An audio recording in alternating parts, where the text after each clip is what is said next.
Alright, I figure I may as well make a EK install tip video as well. This one, the EK is by far the easiest. There's absolutely no mods required to any of your mounts. Doesn't matter if you have aftermarket or OEM, doesn't matter. This one is like an actual bolt-on.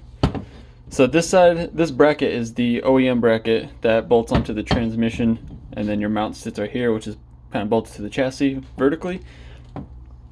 So yeah, just these tabs welded on. The higher up holes are what it used to bolt into. Now it'll bolt into the lower holes. And so the mount actually doesn't move, but this moves up, carrying the transmission with it. And then you get a nut to put on there with your OEM bolt. And same as the EF, EG, EDC, all the others for the rear mount, just these spacers and long bolts. And I'll show you that again in a sec.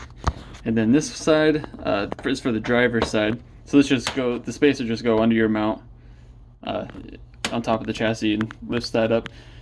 Pretty similar to the rear mount as well, just on your subframe instead of the actual chassis rail.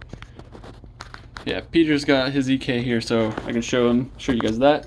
His mount is different looking because I made it long ago. So yeah, don't make fun of the welds. And he also isn't running these spacers. They're sockets, I believe, but same exact concept, same exact install process. Yeah, I'll show you that real quick. Alright, what you're looking at here is a socket as a spacer on the driver's side mount.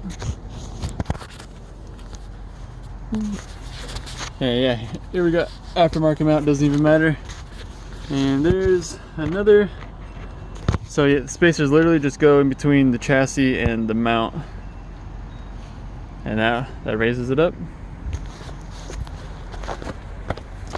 And here's the modified OEM trans mount, I guess it's called, trans bracket. So yeah, the actual mount doesn't move at all. You're literally just bolting it onto the bottom instead of the top, which pulls the transmission up. God damn.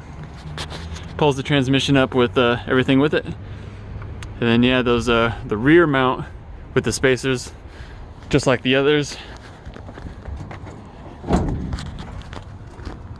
Boom, it's going between the subframe and the mount.